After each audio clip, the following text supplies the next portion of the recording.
She thought the hardest part was leaving. She thought the fear ended when the plane wheels left the tarmac at JFK. But Emma was wrong. The real danger wasn't the monster she left behind in New York.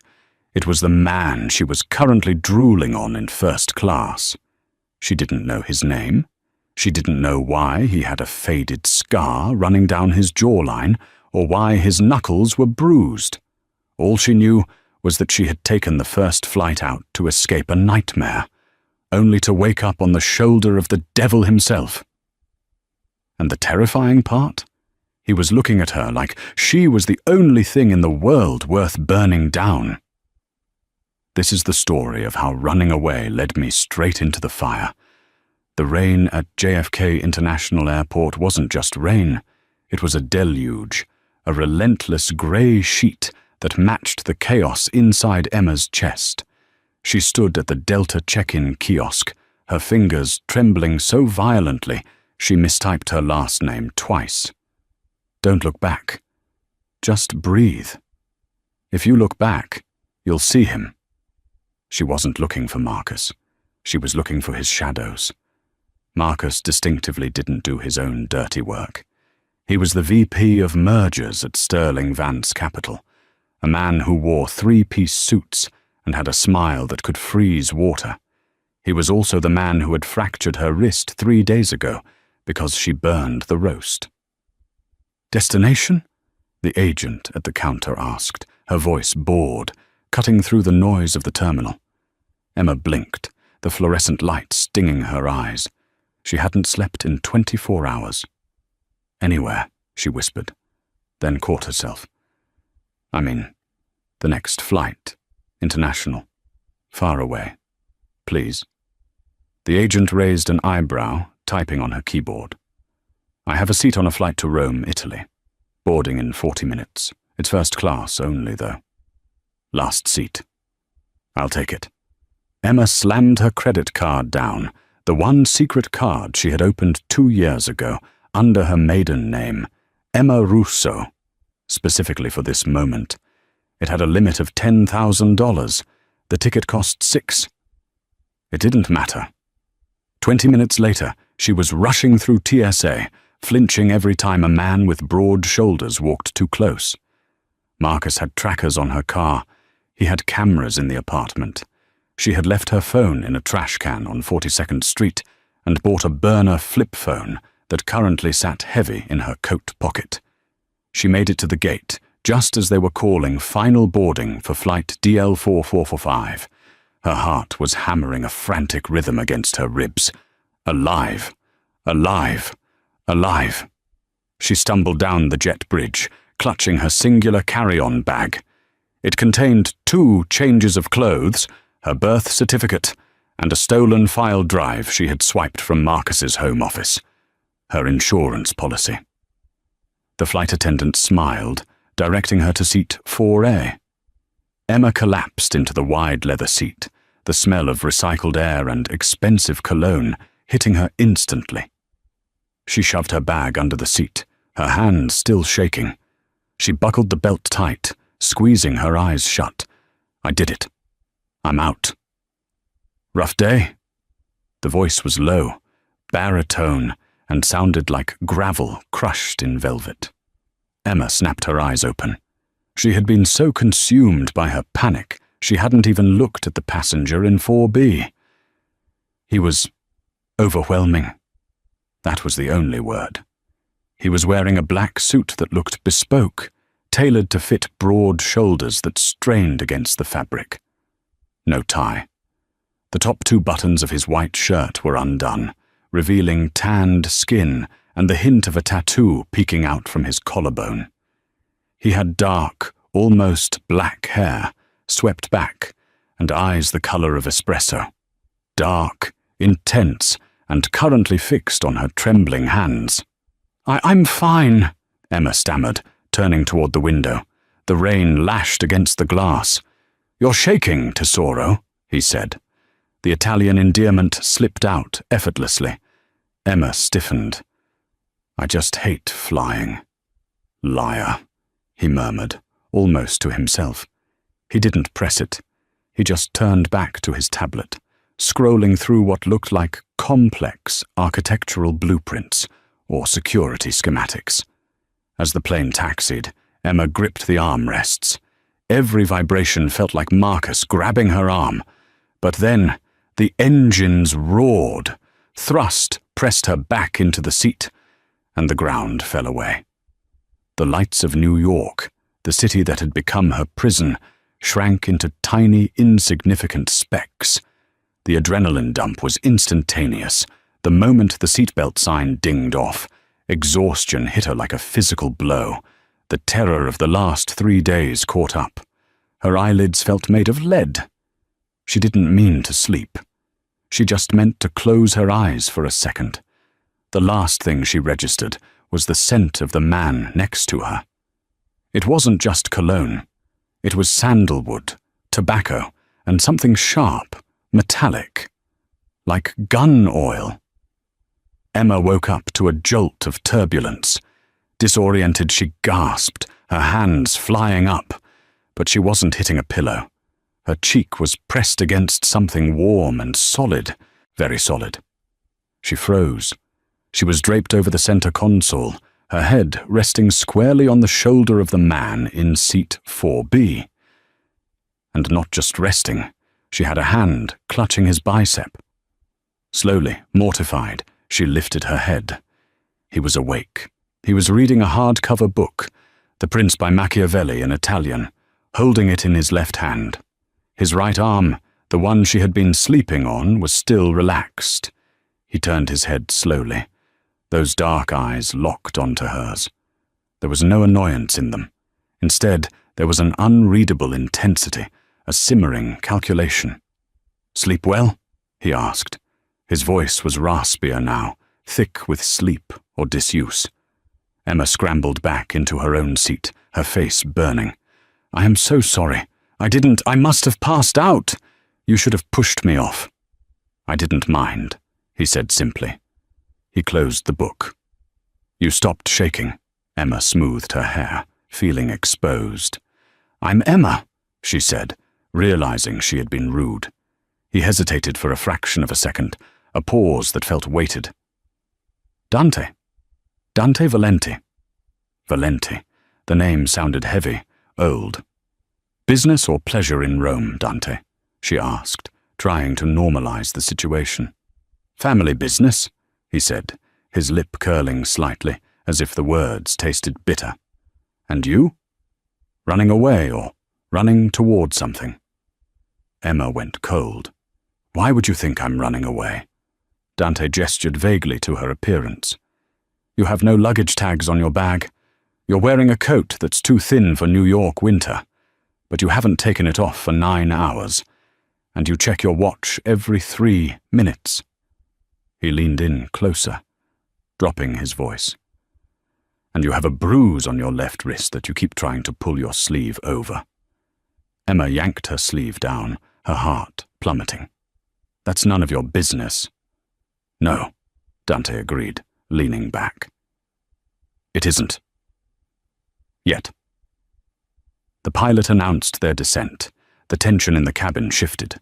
For the rest of the landing, Dante didn't speak, but Emma could feel his awareness of her. It was like sitting next to a tiger that had decided, for the moment, not to bite. When the plane landed at Leonardo da Vinci Fiumicino Airport, the rush to deplane was chaotic. Emma grabbed her bag, desperate to put distance between herself and this perceptive, dangerous man. "Safe travels, Emma," Dante said as she squeezed past him. "Goodbye, Dante," she murmured, not looking back. She moved through customs quickly, the automated gates letting her through. She breathed a sigh of relief as she stepped into the arrivals hall, surrounded by the noise of Italian greetings and taxi hustlers. She found a quiet corner near a currency exchange and pulled out her burner phone to check the time. No signal. That was odd. She went to the currency exchange booth. She handed over her credit card, the same one she used for the flight, and asked for 500 euros. The teller swiped it, frowned, swiped it again, Signora, the card is declined. That's impossible, Emma said, her stomach dropping. I have thousands on that limit. Try it again. It says stolen, lost, hold card. The teller looked at her suspiciously. I cannot give it back. No. Emma reached for it, but the teller pulled it behind the glass. That's my only money. Next, the teller shouted. Emma stumbled back, panic rising in her throat like bile. Marcus. Of course. He had connections in banking. He must have flagged her social security number. He had found her. Even across the ocean, he had found her. She had $40 in cash, no credit card, no hotel booked, and she was in a foreign country. She turned around, her vision blurring with tears of frustration. She needed to get to the US Embassy, or maybe just curl up in a ball and die. Two men in dark leather jackets were standing near the exit, scanning the crowd. They weren't looking at the tourists. They were looking at faces. One of them held up a phone, looked at the screen, and then looked directly at Emma. She recognized the look. It was the same look Marcus's security detail had. Hired muscle. She spun around, walking fast toward the taxi rank, her breath coming in short gasps. The men started moving. She walked faster. They sped up. She burst out of the sliding doors into the Roman sunlight, looking frantically for a taxi. The line was 50 people deep. The two men were 20 feet behind her. 15. Suddenly, a sleek, black Maserati Quattroporte screeched to a halt right in front of her, cutting off a taxi. The back window rolled down. Dante Valenti sat there, sunglasses on. He didn't look at her. He looked at the two men approaching behind her. The men stopped dead in their tracks when they saw the car. They saw the license plate.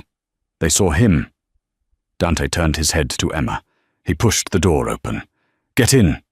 I told you, Emma said, her voice shaking. I don't get in cars with strangers. Look behind you, Emma, Dante said calmly. She looked. The two men were on their phones now, watching her, waiting for her to be alone. They work for him, don't they? Dante asked. Whoever gave you that bruise? Emma looked back at the open door. The leather interior looked like a sanctuary. I have no money, she whispered. My cards are frozen. I didn't ask for money, Dante said. I'm offering you a choice. You can stay on the curb with them, or you can get in the car with the devil you know. A horn honked behind them. Emma made her choice. She threw her bag in and dove into the back seat of the Maserati. Dante hit the button to lock the doors before she was even fully seated. Go, he said to the driver.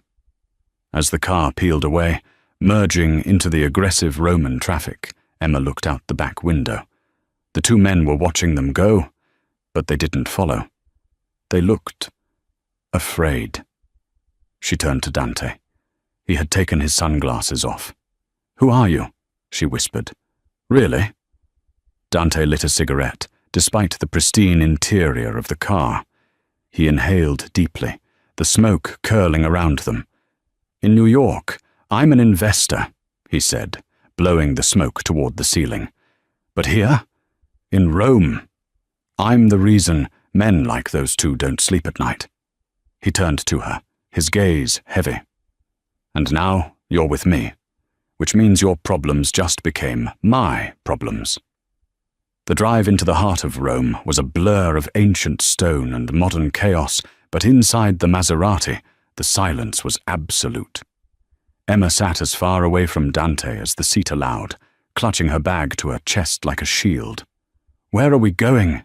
She asked finally, her voice small. Safe house, Dante replied, scrolling on his phone. He didn't look up. If your ex can freeze your assets within 10 hours of you leaving the country, he has reach. Staying at a hotel is suicide. You check in. Your passport pings the system. He finds you. I can't stay with you. I don't know you. Dante chuckled. a dark, humorless sound. "You slept on me for 6 hours, Emma. You know I don't snore. That's more than most couples know about each other." The car turned off the main road, winding up a steep hill lined with cypress trees. They approached a massive wrought-iron gate. 2 armed guards, visibly armed with submachine guns slung over their chests, stepped out. They saw the car, nodded respectfully, and the gate swung open. Emma's eyes widened. "This isn't a house, it's a fortress." "The Valenti estate," Dante corrected. "My father built it to keep the world out. I use it to keep my enemies in. Hopefully for you, it serves the former purpose today." The villa was breathtaking. Terracotta roof, walls the color of sunset, overlooking the entire sprawl of Rome. But Emma noticed the cameras on every corner, the high walls, the electrified wire hidden within the ivy. The car stopped. The driver, a silent giant named Luca, opened Emma's door. "Come," Dante said. He led her through the massive oak double doors into a foyer that cost more than her entire life's earnings. Marble floors, Renaissance-era paintings, a chandelier that looked like frozen tears. "Luca will take your bag to the guest wing. You need to eat. You look like you're going to faint," Dante commanded. He didn't ask. He ordered. It was a tone she was used to, but unlike Marcus, whose orders were about control, Dante's felt like protection. He led her to a kitchen that smelled of garlic and roasting rosemary. An older woman was stirring a pot. "Nonna," Dante said, his voice softening instantly. The woman turned. She was short, round, and had eyes as sharp as Dante's. She looked at Emma, then at Dante. "Who is this stray, Dante?" "A guest, Nonna. She needs food, and wine. A lot of wine." Over a plate of the best pasta carbonara Emma had ever tasted, the adrenaline finally crashed. She put the fork down, her hand trembling again. "He's going to kill me," she whispered. The reality of it hit her. "Marcus, he's connected. You don't understand." Dante poured her a glass of deep red Chianti. He sat across from her, elbows on the table, watching her. "Tell me about Marcus." "Marcus Sterling," Emma said. "He runs private equity, but it's a front. He washes money for people. Bad people." Dante's eyes narrowed slightly. "Sterling, I know the name. He moves money through the Cayman Islands for the Russian Bratva." Emma froze. "How do you know that?" Dante took a sip of his wine. "Because I'm the one who usually stops him, or takes a cut." He leaned forward. "Emma, you didn't just run away from an abusive boyfriend. You ran away from the bagman for the Russian mob. And if you're here, and he's chasing you this hard, it means you took something." Emma's hand instinctively went to her bag on the floor. Dante saw the movement. "The drive," he said softly. "The one in your bag." "It has his ledgers," she confessed, tears spilling over. "I just wanted leverage. I just wanted him to let me go. I didn't know it would start a war." Dante sat back, a slow, predatory smile spreading across his face. It wasn't a nice smile. It was a smile of a general who just found a nuclear weapon. "You have the Sterling ledgers?" Dante laughed, a low rumble. "Emma, you didn't wake up with a mafia boss. You just woke up with the only man in Italy who wants those ledgers more than Marcus does." He stood up and walked over to her. He placed a hand on the back of her chair, leaning down so his lips were inches from her ear. "You're not a guest anymore, Emma," he whispered, sending shivers down her spine. "Now you're my partner, and nobody touches my partners." The Valenti villa became Emma's golden cage. She was safe, yes, but intensely aware that her security was entirely contingent on Dante's presence, and more importantly, on the small encrypted flash drive hidden inside a false bottom of her cheap carry-on. The day after her arrival, Dante summoned her to his private office. It was less an office, and more a war room. Dark wood, maps of Italy and the Mediterranean covered in cryptic markings, and 3 large monitors displaying complex financial matrices. "The drive," Dante stated, holding out his hand. He hadn't asked her how she felt, or if she slept well. He got straight to business. Emma hesitated, clutching her hands in front of her. "I need your word, Dante. Once you have what you need, Marcus can't find me. You have to guarantee my freedom." Dante leaned back in his leather chair, a portrait of lethal calm. "Freedom is expensive, Emma. Protection from Marcus Sterling and the Bratva means vanishing. New papers, new identity, a lifetime of looking over your shoulder. You want me to buy you that life." "I want to live," she corrected, her voice firm. He steepled his fingers, staring at her. The ledgers expose Sterling's shell companies and his Russian associates. They are worth a fortune in leverage to me. But I'm not running a charity. You give me the drive now, I secure the information. I use it to permanently dismantle Sterling's operation in Europe, eliminating your threat. And if he still comes after me? Dante's eyes hardened. If Sterling shows his face in Rome, he becomes my problem, permanently. You won't have to worry about him again. I swear it on the Valenti name. The name carried weight. It was a centuries-old promise of power and violence. She knew she had no choice. She took the drive from her bag and placed it on the massive mahogany desk. Dante picked it up, his thumb tracing the metallic shell. "Good girl." He plugged it into a dedicated, air-gapped terminal. For the next 4 hours they sat in silence while the drive decrypted. Emma watched the complex lines of code scroll across the screen, the evidence of 2 years of meticulous, hidden record-keeping, confirming Marcus's financial crimes. "You really worked for him?" Dante asked, not looking up. "He controlled my life," she admitted, staring at the screen. "He isolated me. But I saw the accounts, I saw the transfers. I started copying things down months ago, just scraps, until I realized how deep it went. I didn't want the money, Dante. I wanted the truth to destroy him." "Vengeance is a powerful motivator," he murmured, "and dangerous." The decryption finished. Dante leaned back, his expression unreadable. He had the weapon he needed. Just then, his secure line rang. It was Luca. Dante answered on speakerphone. "What is it?" "Boss, we got a hit.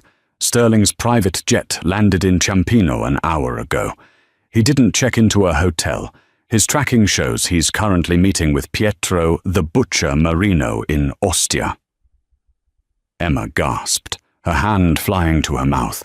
Pietro Marino was the Valenti family's oldest rival, an opportunistic capo who ran the docks and controlled the drug trade in the south. Dante slammed his fist on the desk. "He came to Rome. He's negotiating with Marino to trade the ledgers for her. Sterling is trying to buy protection on my territory." Dante looked at Emma, his anger palpable, but not directed at her. "He thinks he can play a petty corporate game here. He thinks he can walk into Rome and cut a deal to buy his safety and sell yours. He just signed his own death warrant." He stood up and began barking orders into the phone, Italian, fast and vicious. Emma understood only the tone. War. Later that evening, the tension was thick enough to choke on. Dante was gone, dealing with the threat. Emma was confined to the guest wing, pacing the luxurious Persian carpets. She was staring out the window at the distant, glittering lights of the city when the door opened. It wasn't Luca. It was Dante. He was wearing fresh clothes, but his jaw was tight, his shirt slightly rumpled. He smelled of rain and gunpowder. Did you see him?" Emma whispered. "No," Dante said, pouring himself a glass of whiskey from the crystal decanter on her dresser. He downed it in one swallow. Marino backed down. We reminded him where his boundaries were. Sterling ran like the coward he is, straight to the airport. But he left a message. Dante walked closer, stopping inches away. He knows you gave me the ledgers, Emma. He knows your name is on my books now, and he wants to meet me, publicly. He wants to leverage the exposure of his crimes against your life. What did you say? I said yes. Dante stared into her eyes, his intensity drawing the breath right out of her lungs. 2 days. The Caffè di Notte near the Colosseum. He thinks he can hide in the crowd. He's wrong. He reached out and gently brushed a strand of hair off her forehead, his touch unexpectedly soft. You were right to be afraid of him.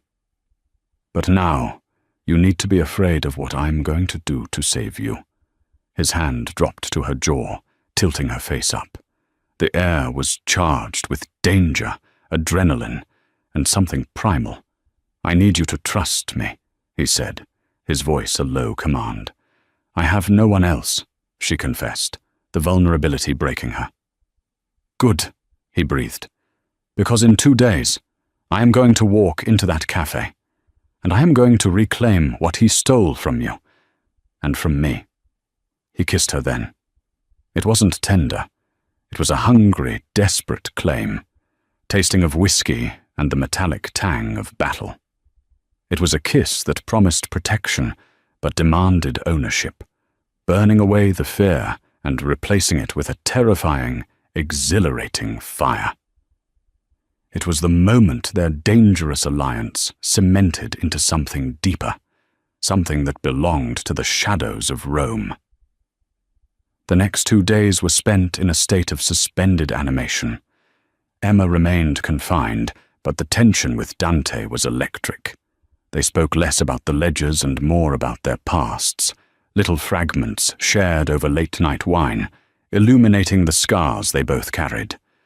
Emma confessed the suffocating loneliness of her life with Marcus. Dante revealed the cold, calculated burden of leading the Valenti family after his elder brother's death, sacrificing his own dreams for the familia. The morning of the meeting, Dante was dressed in a dark, impeccable suit. He looked like an executive, a diplomat, a predator. You're not going with me, he said, adjusting his cufflink. I have to, Emma insisted, standing in the doorway of his office. Sterling won't negotiate unless he sees me.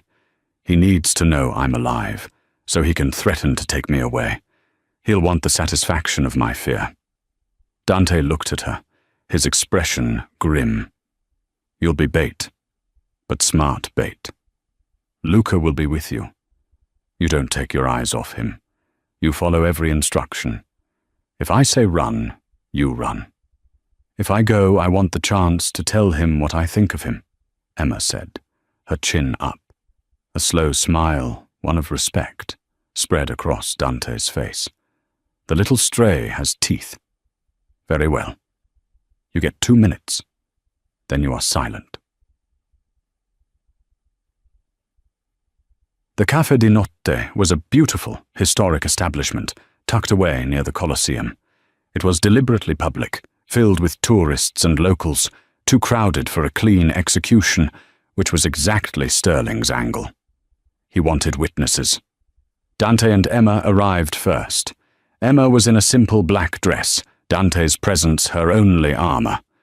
Luca and 2 other Valenti men, Salvatore and Marco, blended seamlessly into the crowd, appearing to be business tourists. Marcus Sterling arrived 10 minutes late, flanked by 2 hulking men in cheap suits, clearly hired guns, not his usual sophisticated security detail. He looked tired, panicked, and furious. When he saw Emma, his mask of composure cracked. Emma, you chose this? Marcus's voice was tight, betraying the thousands he was losing every hour Dante kept the ledgers. I chose to leave, Marcus, Emma said, her voice surprisingly steady, fueled by 2 years of suppressed rage. I chose to breathe air that wasn't poisoned by your lies. Marcus sneered. Don't be a fool. You're sitting with a monster. Dante Valenti uses people and tosses them out. You think he loves you? You're a bargaining chip. Sit down, Sterling, Dante commanded, his voice low, cutting through the pleasant cafe chatter. The girl speaks the truth.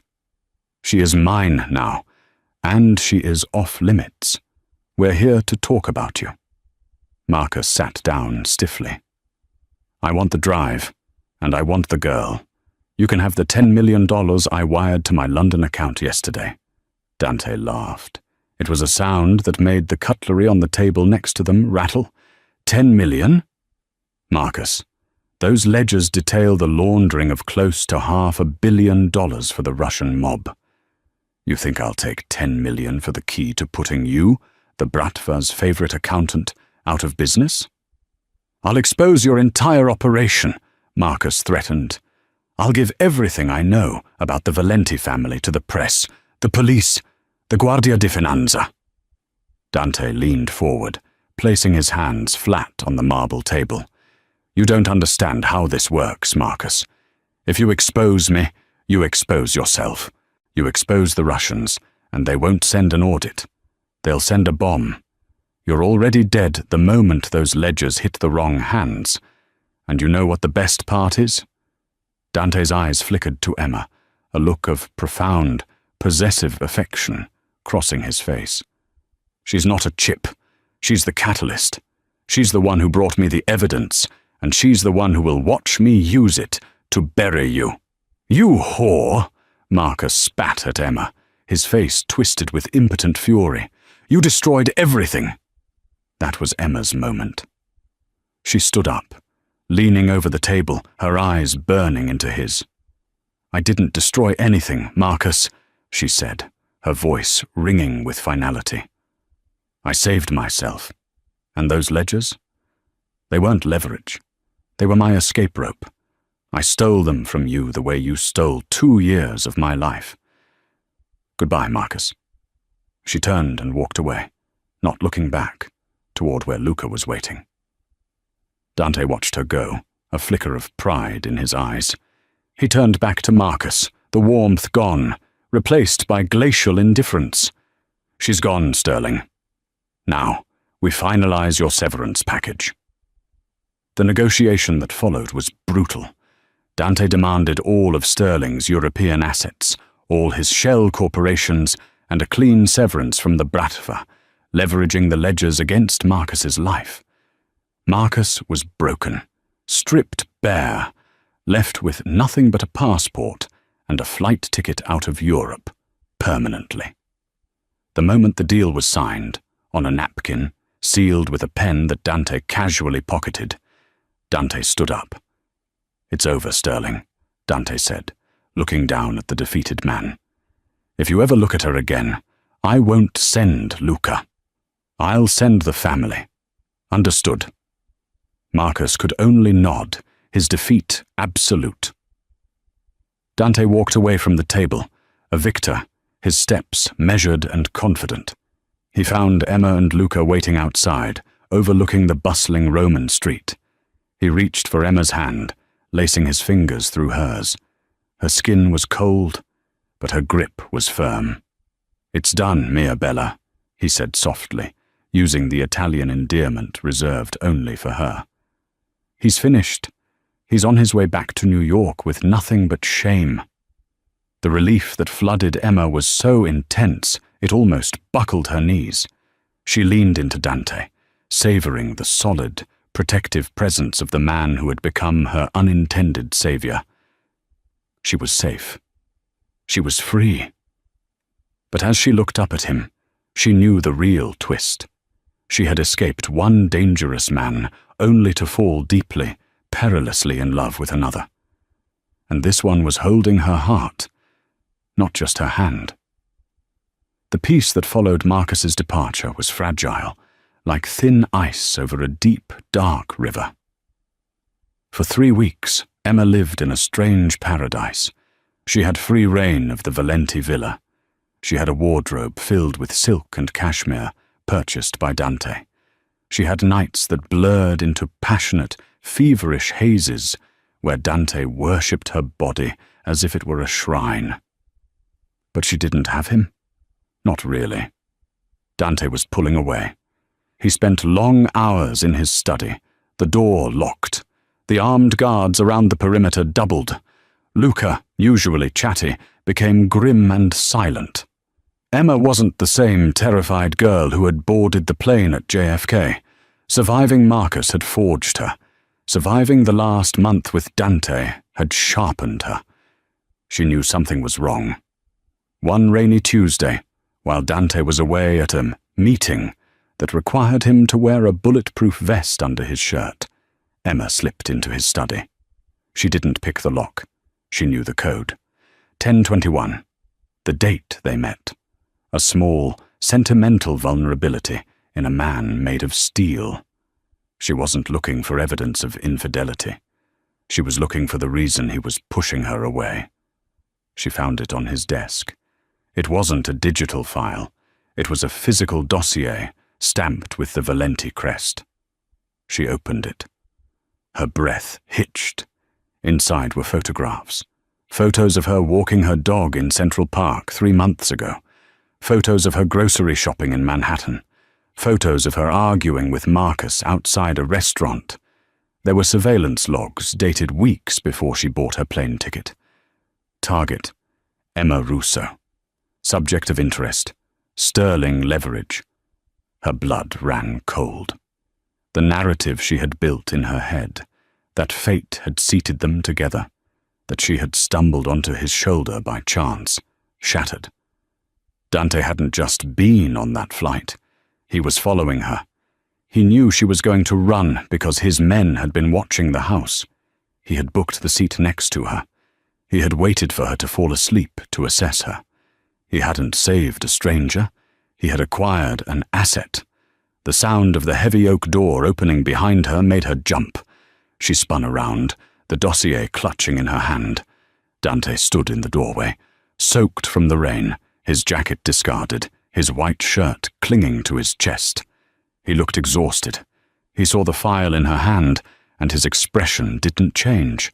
There was no guilt, only a resigned sadness. "I was going to burn that," he said, his voice rough. "You knew," Emma whispered, her voice trembling with a new kind of pain. "Betrayal. You knew who I was before I got on the plane. You were stalking Marcus. You were stalking me." Dante walked into the room, pouring a drink. "I was hunting a man who was washing money for my enemies. You were his weak point. The initial plan was to intercept you in New York, offer you protection in exchange for the files. But you ran before my team could make contact, so I followed you onto the plane. So it was all a lie?" Tears pricked her eyes. "The rescue at the airport? The partner's speech? You were just handling me." Dante slammed his glass down, the crystal shattering. "The plan was business, Emma. The feeling, that was the variable I didn't account for." He crossed the room in 2 strides, grabbing her arms, not painfully, but desperately. "Do you think I would risk a war with the Bratva for an asset? I could have taken that drive and left you on the curb in Rome. I could have paid you off. Instead, I brought you into my home. I put a target on my back for you." "Because I'm useful," she yelled, shoving him back. "Because I love you," he roared back, the confession tearing out of him like a physical wound. Silence descended on the room, heavy and suffocating.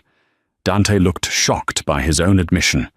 He ran a hand through his wet hair, turning away.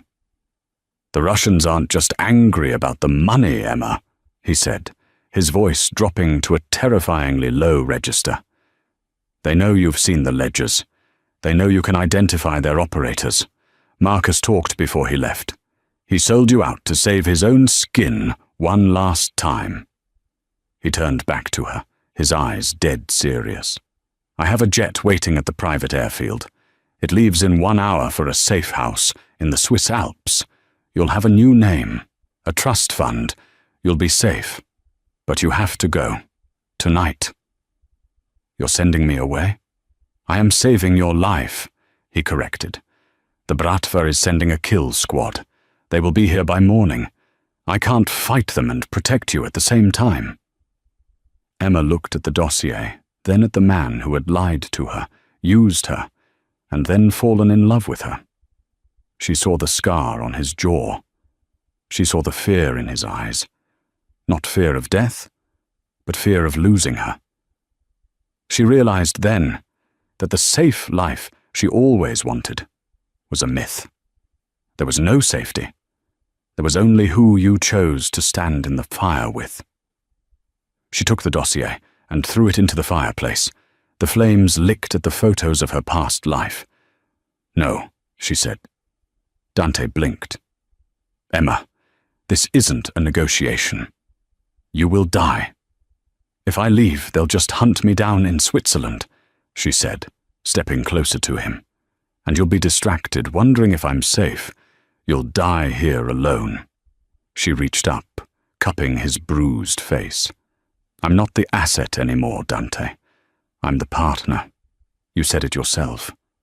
Nobody touches your partners. Emma, he groaned, leaning his forehead against hers.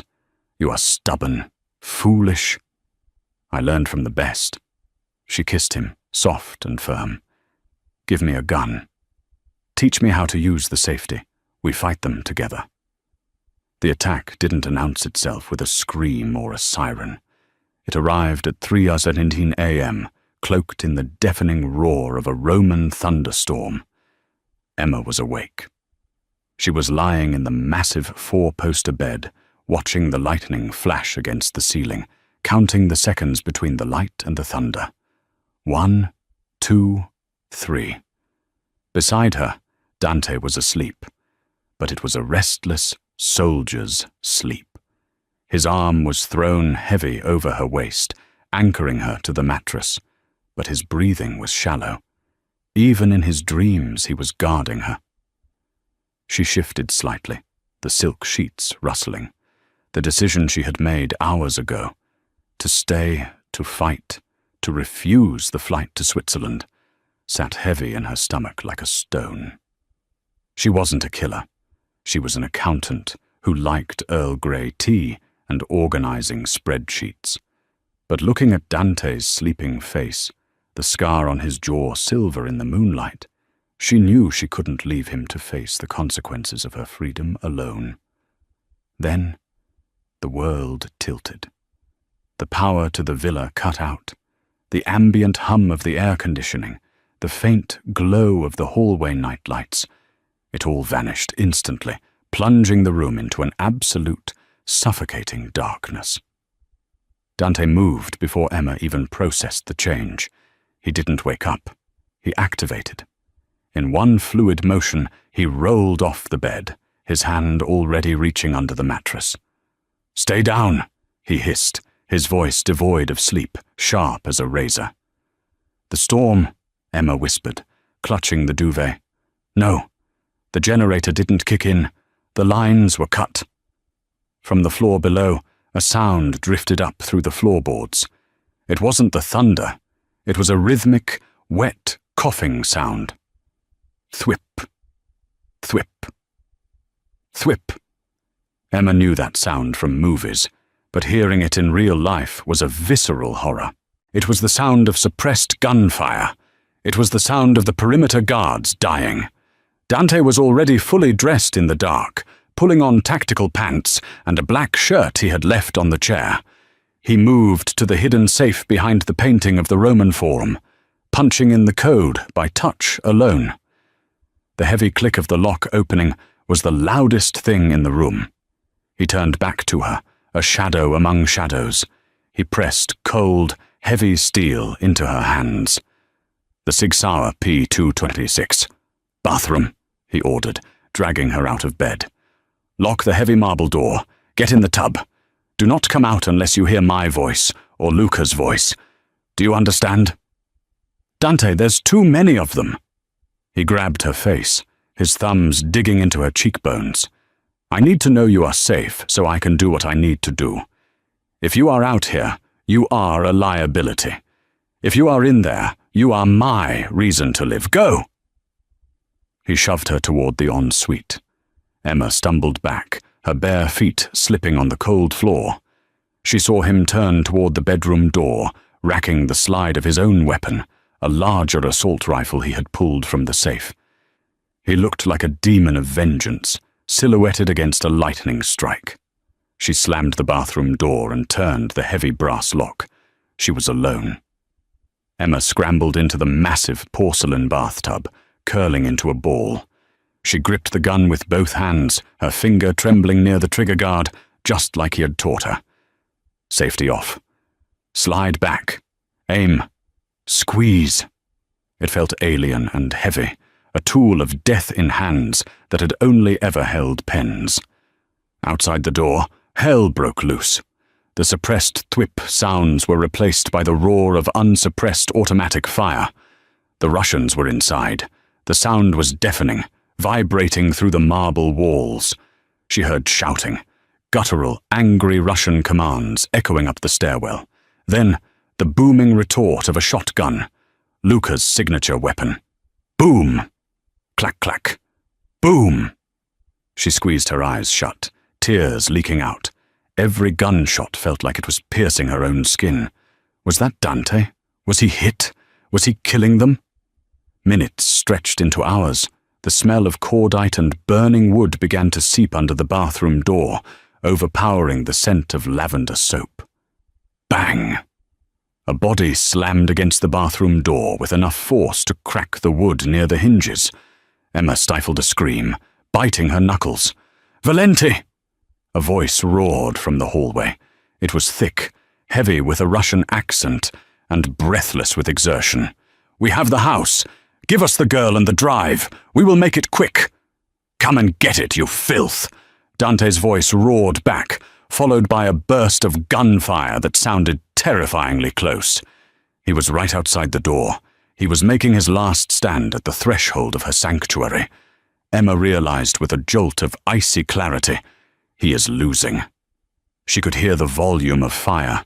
There were at least 3 or 4 rifles firing against Dante's single position. They were suppressing him, pinning him down. He couldn't move. Eventually they would flank him. They would toss a grenade. They would kill him. And then they would break down this door and drag her back to Marcus, or worse. The old Emma, the one who flinched when Marcus raised his voice, the one who cooked roasts to perfection to avoid a beating, would have stayed in the tub.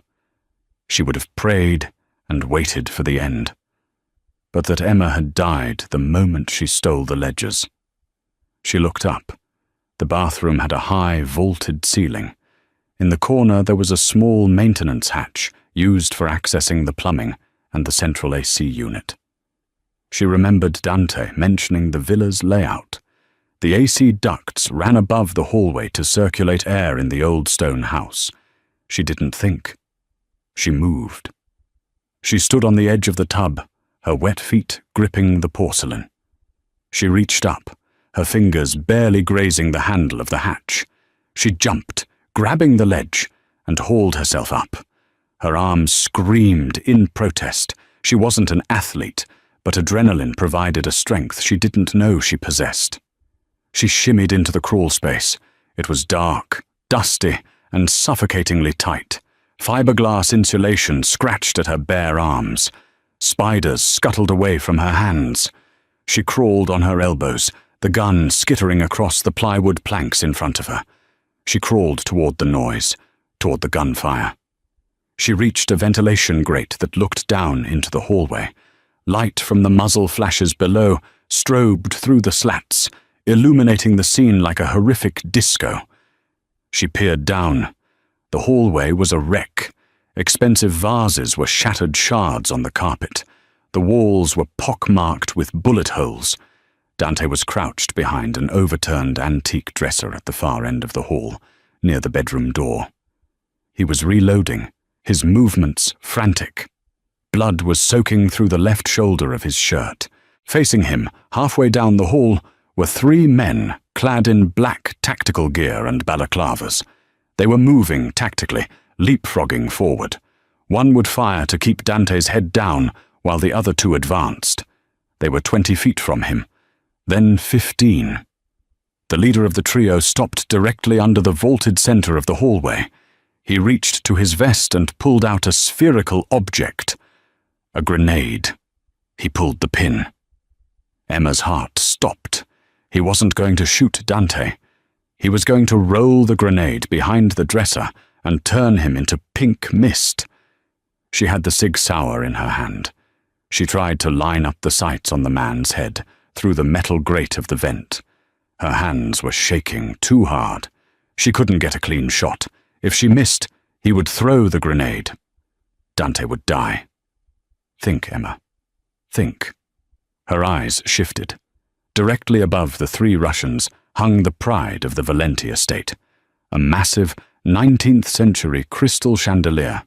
It weighed over 400 pounds, suspended by a single thick iron chain and a gold-plated fixture. The man wound his arm back to throw. Emma shifted her aim. She didn't aim at the moving man. She aimed at the stationary anchor point of the chandelier, where the chain met the ceiling plaster, just 3 feet away from her face. She took a breath. The smell of dust filled her nose. I am not a victim. She squeezed the trigger. The gun kicked violently in the confined space, the sound deafening her instantly. The bullet struck the tension point of the chain. Sparks flew. The metal groaned, a screeching, tearing sound that cut through the gunfire, and then snapped. Gravity took over. The massive fixture plummeted. It was a waterfall of crystal and iron. The Russian with the grenade looked up, his eyes widening behind his mask, but it was too late. Crash! The impact shook the entire second floor. The sound was like a bomb going off, a cacophony of shattering glass and crushing bone. Dust billowed up through the vent, blinding Emma. Silence followed.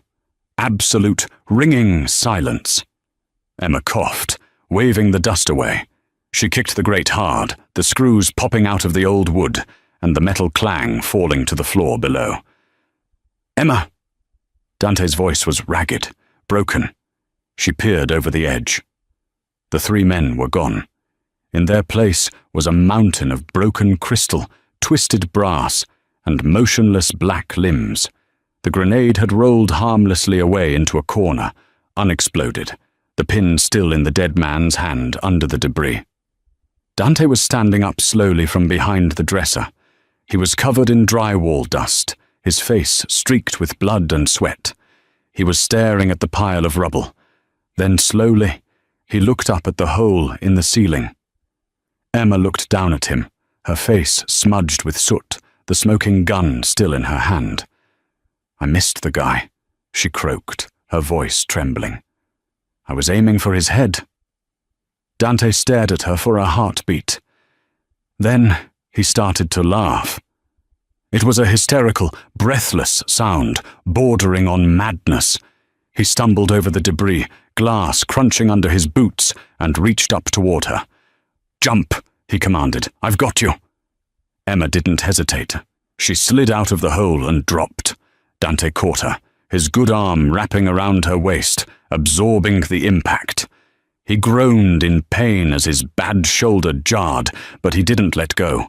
He buried his face in her neck, breathing her in, shaking. You dropped the chandelier, he whispered into her hair, sounding awestruck. My nonna loved that chandelier. She would be so incredibly proud of you. I broke your house, Emma sobbed, the shock finally breaking her composure. You saved my life, he said fiercely, pulling back to look her in the eyes. You saved us. Boss! Luca limped up the stairs, his shotgun smoking. He had a tourniquet on his left thigh, his pants soaked in blood, but he was grinning like a maniac. Clear downstairs, Luca shouted. 2 runners. They fled when the ceiling came down. The Carabinieri are 5 minutes out. We have to move, boss. Now.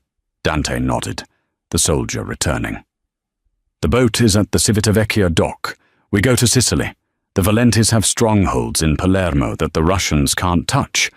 We disappear tonight. He grabbed Emma's hand, lacing his fingers through hers. His grip was iron-tight, possessive, desperate. They ran.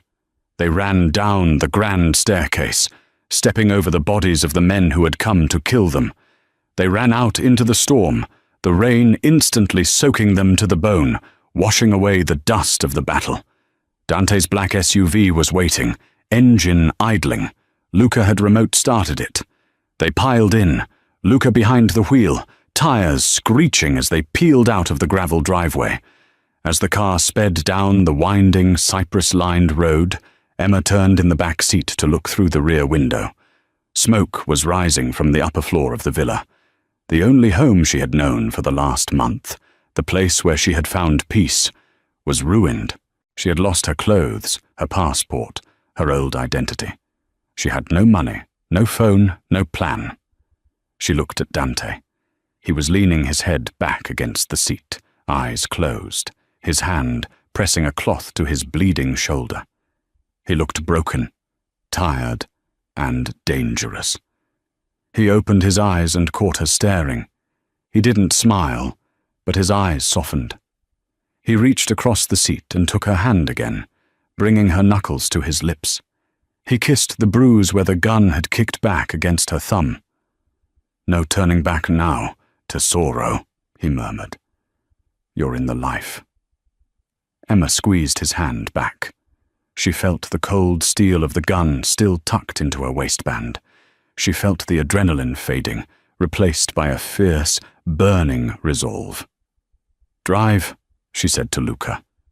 She wasn't running away anymore. She was running toward something. She had entered the fire a victim, but she was leaving it a queen, and God help anyone who tried to touch her king again. 6 months later. The terrace overlooking the Amalfi coast was bathed in golden sunlight. Emma sat at the iron table, signing the final documents for the new winery she had just purchased. The name on the deed read, Emma Valenti. She wasn't hiding anymore. The war with the Russians had been bloody, but short. With the ledgers exposed to the international authorities anonymously, the Bratva cell was dismantled. Marcus Sterling was currently serving 25 years in a federal prison in Illinois. Emma put the pen down and looked at the man standing at the edge of the terrace, looking out at the Tyrrhenian Sea. Dante turned. The scar on his jaw was still there, but the darkness in his eyes had lifted. He walked over, placing a hand on her shoulder. "Done?" he asked.